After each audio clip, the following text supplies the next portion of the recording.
Hello everyone, this is Dolorous Ed, and today I am hosting Commanding the Cheese. Now today we're going to be talking about the gods of Theros, of which there are currently only 5.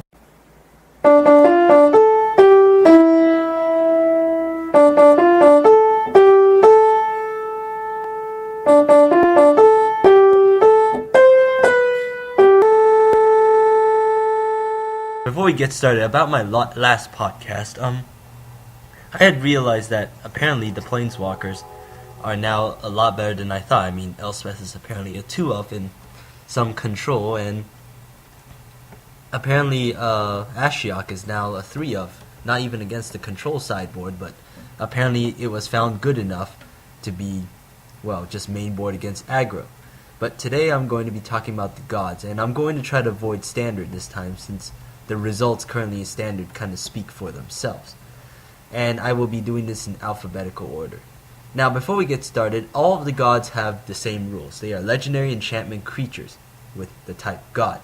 And they are indestructible, and as long as your devotion to a certain color is less than 5, that is, as long as you have less than 5 mana symbols of a particular color, they are not a creature. And then they have their unique abilities. Alright, I'll be going in alphabetical order. Now, first is Erebos, God of the Dead, 3 generic and 1 black, and it's a 5/7. And its unique ability is that opponents can't gain life, and for 2 mana, 1 generic, 1 black, you pay 2 and draw a card. Now, this sounds kind of good on paper. I mean, even in Commander, life is a lot more important than with other formats. I mean, in Standard, life is only useful if it helps you, but in Commander, this rule is a little bit different, since as long as you're not stalling, any kind of life gain is good in Commander.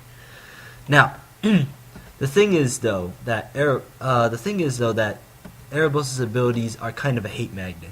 You play that, and a lot of your other competitors at the table will automatically target you because you've just denied them a source of stalling so that they can win the game. Also, the problem with Erebos is that it runs on black mana, and the problem with black is that black doesn't have that many good permanents. It has creatures, which is fine, but the thing is that if you're playing that many black creatures, there might be something wrong. In aggro, it might be because you're playing aggro and Commander. That's a problem already. But in control, it's still incredibly hard to get the black mana necessary. And the other problem with Erebos is that it doesn't have any evasion. And finally, now let's look at that second unique ability. For 2 mana, you pay 2 life, you draw a card. There are a lot better card draws right now that are enchantments or even artifacts in Commander sets, and in which case Erebos would not be quite as useful, since you could be playing, say, Underworld Connections, or you could be playing Phyrexian Arena, in which case Erebos' ability is a little bit overpriced for what it does. But on the other hand, it is reliable card draw. So Erebos it's on the middle of the scale, but it isn't the best of the gods for Commander. Next up, it's Heliod, God of the Sun. It is also 3 generic, but 1 white, and its devotion is for white. It is a 5/6. Other creatures you control have vigilance, and for 2 generic and 2 white, you get to put a 2/1 white cleric enchantment creature token onto the field. Now, most people are thinking that this one is really bad at first, but they forget something. Mobilization is one of the better cards out there because it was an enchantment, and it could theoretically, as the game dragged on, you could churn as many soldiers as you want. These give you 2/1 instead of 1/1, and it gives vigilance. Heliod gives vigilance to all of your creatures. This makes Heliod actually pretty good because in some decks, such as say the control decks, you could easily play Heliod, and then you could just stall the game. And if you're doesn't really quite matter, as long as you have the mana, you can play it and you can stall the game. And in some enchantment control, such as with Spikey's Progenitus, which I'm sure he'll show one day, the thing is that pretty much if you drop Heliod, you pretty much win, because with those kind of decks, because they can't really do much, and it's enchantment. On the other hand, Heliod doesn't do much else than that, so it doesn't do anything quite right away, but yet on the other hand, it's also incredibly easy to activate. So I'd say Heliod is on the high tier in terms of the gods. Next up is Nylea, God of the Hunt, also 3 generic and 1 green, and this one is 6/6. And this one gives other creatures trample, and for 4 mana it gives creatures +2/+2. Now while Nylea is good in standard, the problem is that in Commander there are a lot better ways to give your creatures pump. Sure it could be a good emergency, it's also a good trample enabler, but there are many other things that will also give you trample for much cheaper cost. And well, put it this way, Fires of Yavimaya is one of the most powerful enchantments that you could use to help all your creatures. But the thing is that Fires of Yavimaya was flexible, whereas this thing, while flexible, required more mana input in order to get a bonus out of it.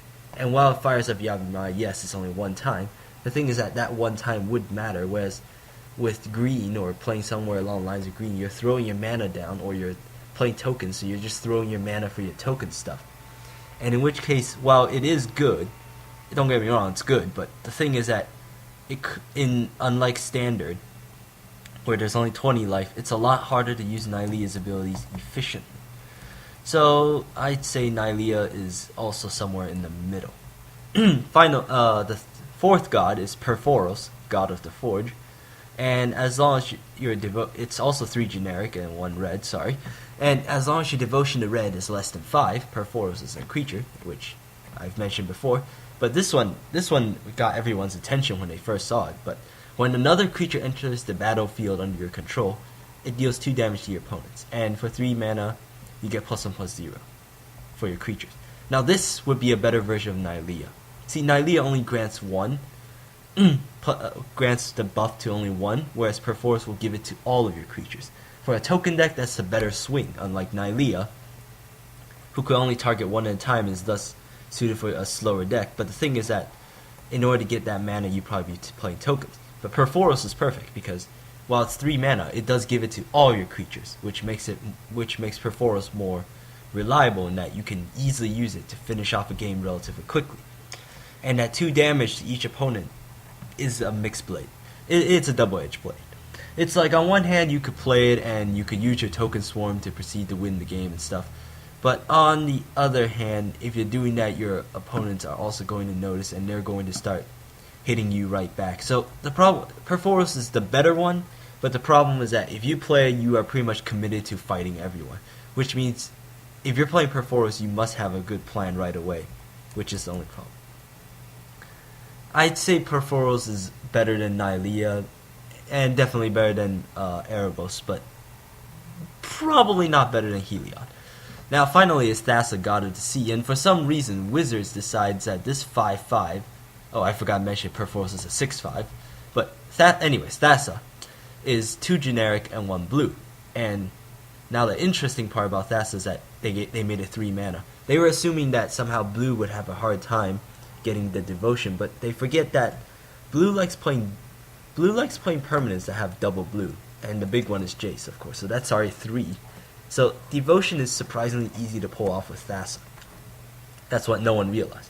But anyways, at the beginning of your upkeep you scry 1, and for 2 mana a target creature you control can't be blocked. Well, I don't know what Wizards was thinking, but this one is kind of bonkers.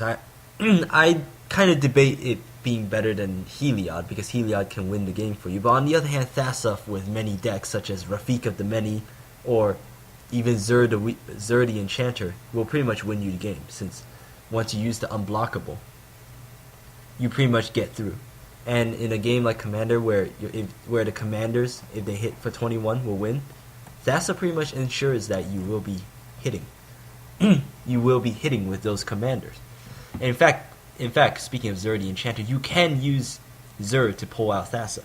So it just made Zur the Enchanter even more solid than usual. But yes, the unblockable is probably the only reason you'll be looking at Thassa in Commander. But because the other ability, Scry 1, most people are playing. I mean, you can't be playing this if you're playing Pauper, and you definitely won't be playing this if you're on a budget, since Thassa is currently about $20-something. The thing is, though, that most people also play Sensei's Divining Top, which functions about the same, arguably even better, since Sensei could dodge removal. Thassa sort of can.